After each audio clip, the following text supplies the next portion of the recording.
In a letter written near the end of his life, William James made one of the most striking observations any American intellectual has ever made about his country. The moral flabbiness born of the exclusive worship of the bitch goddess success, he wrote, that, with the squalid cash interpretation put on the word success, is our national disease. The phrase is startling even now, and it was deliberately so. James chose it because he wanted to shock his readers into recognizing something they had learned not to see, that the culture around them had built a religion, and the god it worshipped was the wrong one. James was not a moralist in the conventional sense. He did not preach against wealth from a position of personal poverty. He grew up in one of the most intellectually distinguished families in America, the son of a theologian and the brother of Henry James, one of the greatest novelists of the age. He had been educated in the finest institutions of Europe and America. He was not ignorant of the pleasures that money and status could provide. What alarmed him was not prosperity but idolatry, the elevation of financial success to the status of the single measure of human worth. He saw this idolatry producing specific and identifiable human costs. In talks to teachers, he described the psychic toll of a life organized entirely around external achievement, the anxiety, the emptiness that follows even genuine success when it fails to deliver the meaning that was promised, the peculiar desolation of people who have won by their culture's standards and discovered that winning was not enough. He had seen this in his students, in his friends, in the broader currents of American life, a restless hunger that achievement could feed temporarily but never satisfy. The deeper problem, in James's analysis, was that the success worship he was criticizing had evacuated the inner life.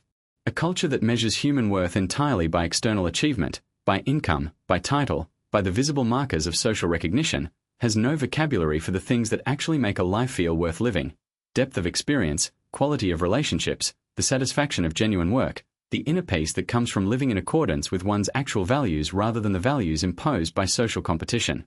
James made a distinction, in Pragmatism and elsewhere, between what he called cash value in ideas and genuine value in life.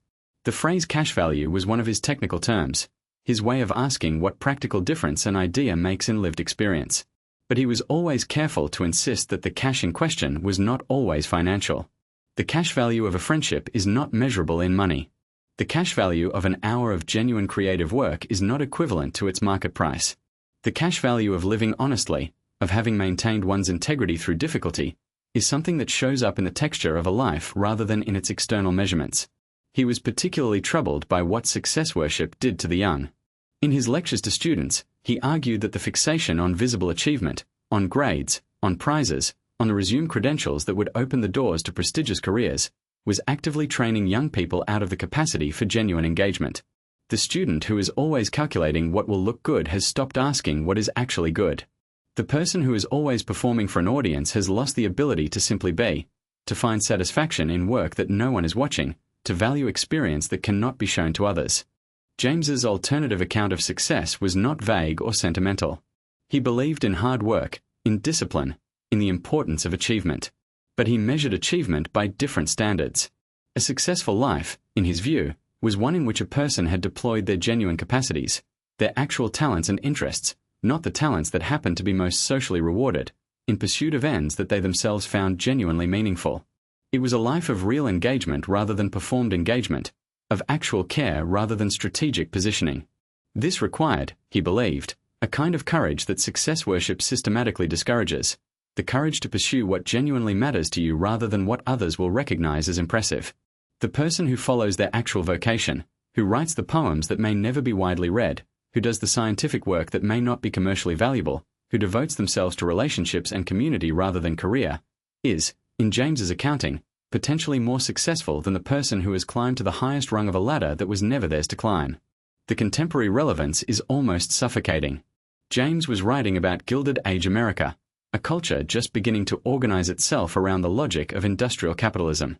We have had another century and a half to deepen that organization, and the result is a culture in which the bitch goddess has more temples and worshippers than ever. The metrics have multiplied: followers, views, personal brand, net worth.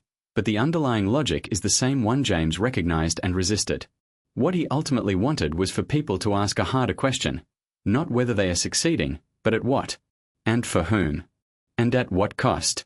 The answers to those questions, honestly given, are the beginning of wisdom about success, and wisdom about success is, in James's psychology, the beginning of a life worth having.